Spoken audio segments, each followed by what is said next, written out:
ఆవిష్కరించిన కాలోజీ నా గొడవ పుస్తకం కూడా సిటీ సెంట్రల్ లైబ్రరీలో ఉంటుంది అధ్యక్ష. రేవంత్ రెడ్డి గారి ప్రజా పాలన ప్రతాపం చూసి పాపం కాలోజీ ఆత్మ ఎంత తల్లడిల్లిందో, కాలోజీ నా గొడవ ఎంత ఘోషించిందో అధ్యక్ష. నడి రోడ్డు మీద నిరుద్యోగులపై లాఠీలు జులిపించడమే మీరు చెప్పిన పూర్తి స్థాయి ప్రజాస్వామ్యమా? ఆర్ట్స్ కాలేజీలో జరుగుతున్న లాఠీ చార్జిని చిత్రీకరిస్తున్న జర్నలిస్టును అసభ్య పదజాలంతో బూతులు తిట్టి కొట్టడమేనా కాంగ్రెస్ మార్కు ప్రజాపాలన? అంగన్వాడీలను, ఆశా వర్కర్లను తమ డిమాండ్ల సాధన కోసం రోడ్డెక్కితే అణచివేత, ప్రతిపక్ష కార్యకర్తలపై ప్రతీకార దాడులు.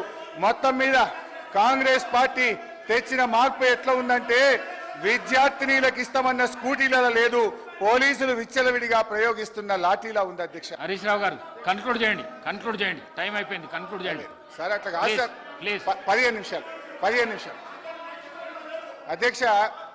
ఈ ప్రభుత్వంలో లా అండ్ ఆర్డర్ ఎంత ఘోరంగా దెబ్బతిన్నదో, ఎందుకంటే హోంమంత్రిగా కూడా ముఖ్యమంత్రి గారే ఉన్నారు, మరి ఇవాళ ఆర్థిక మంత్రి గారు కూడా సమాధానంలో చెప్పాలి.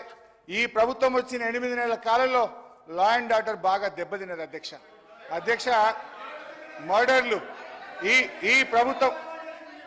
ఈ ప్రభుత్వం వచ్చిన తర్వాత మన ఈ 8 నెలల కాలంలో 500 మర్డర్లు జరిగినాయి అధ్యక్ష. Dacoities 60, robberies 400, theft cases 10,000, rape cases 1800 rape కేసులు అయినాయి అధ్యక్ష.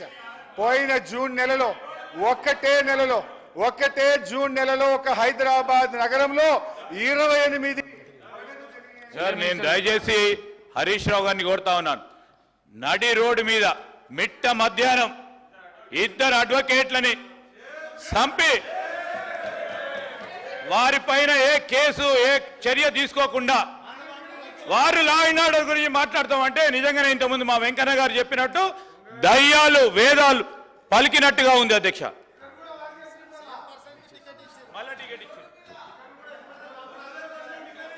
అధ్యక్ష కన్క్లూడ్ చేయండి ప్లీజ్ సార్. నేను రాష్ట్ర ప్రయోజనాలు దృష్టిలో పెట్టుకొని మాట్లాడుతున్నాను. ఈరోజు ఈ ప్రభుత్వం వచ్చిన 8 నెలల కాలంలో 1,00,000కు పైగా ఎక్కువ కేసులు నమోదైనాయి అధ్యక్ష.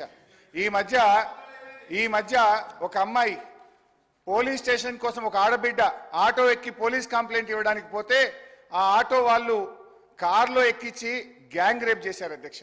అంటే హైదరాబాద్ నగరంలో ఇలాంటి పరిస్థితి ఉంటే మన నగరం యొక్క ప్రతిష్ట దెబ్బతింటది. దయచేసి ఆలోచించండి. నేను ఇంకో మంచి ఎగ్జాంపుల్ కూడా చెప్పాలనుకుంటున్నా అధ్యక్ష, ఒక్క నిమిషం. ఈ మధ్య ఒక మంత్రి గారు, నేను పేరు చెప్పను కానీ, ఒక మంత్రి గారు రాత్రి 10:30-11 గంటలకు వారి బిడ్డ ఐస్ క్రీమ్ తినాలనుకుంటే మంత్రి గారు వారి బిడ్డ ఐస్ క్రీమ్ కొనుక్కుందామని హైదరాబాద్లో బయటకు పోయిందట. బయటకు పోయి ఐస్ క్రీమ్ కొనుక్కుందామని తిరిగితే ఏడ చూసినా షాపులు బంద్ ఉన్నాయట హైదరాబాద్లో.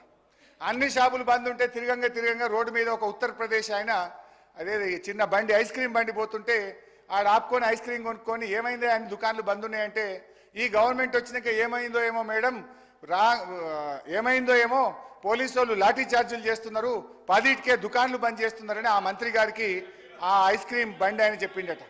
ఈ విషయం ఆ మంత్రి గారు ఒక వీడియో కాన్ఫరెన్స్ లో డైరెక్ట్ ముఖ్యమంత్రి గారు చెప్తే రాష్ట్రంలోని ఆఫీసర్లు అందరూ విన్నారా మా వీడియో కాన్ఫరెన్స్ లో? అన్నా, మన గవర్నమెంట్ వచ్చినాక పోలీసు వాళ్ళు ఎటువంటి అటే కొడుతున్నట రోడ్ల మీద, 10కే దుకాన్లు బంద్ చేస్తుందని అనే పరిస్థితి వచ్చింది. సో నేను అనేది ఏంటంటే, దయచేసి లా అండ్ ఆర్డర్ అనేది రాష్ట్రానికి చాలా ముఖ్యం. పెట్టుబడులు రావాలన్నా, ఉద్యోగాల కల్పన జరగాలన్నా లా అండ్ ఆర్డరు చాలా దెబ్బతింటున్నది. చాలా డీటెయిల్స్ ఉన్నాయి, మళ్ళీ నేను సబ్జెక్ట్ మీద లా అండ్ ఆర్డర్ లో మాట్లాడతాను. దయచేసి కన్క్లూడ్ చేయండి. నేను మైక్ కట్ చేస్తే మర్యాదగా ఉండదు. కన్క్లూడ్ చేయండి ప్లీజ్. దయచేసి లా అండ్ ఆర్డర్ మీద దృష్టి పెట్టండి. మరి జరుగుతున్న మర్డర్లు, రేపులు, రాబరీలు 1,00,000కు పైగా 8 నెలల కాలంలో ఈ రాష్ట్రంలో కేసులైనాయి.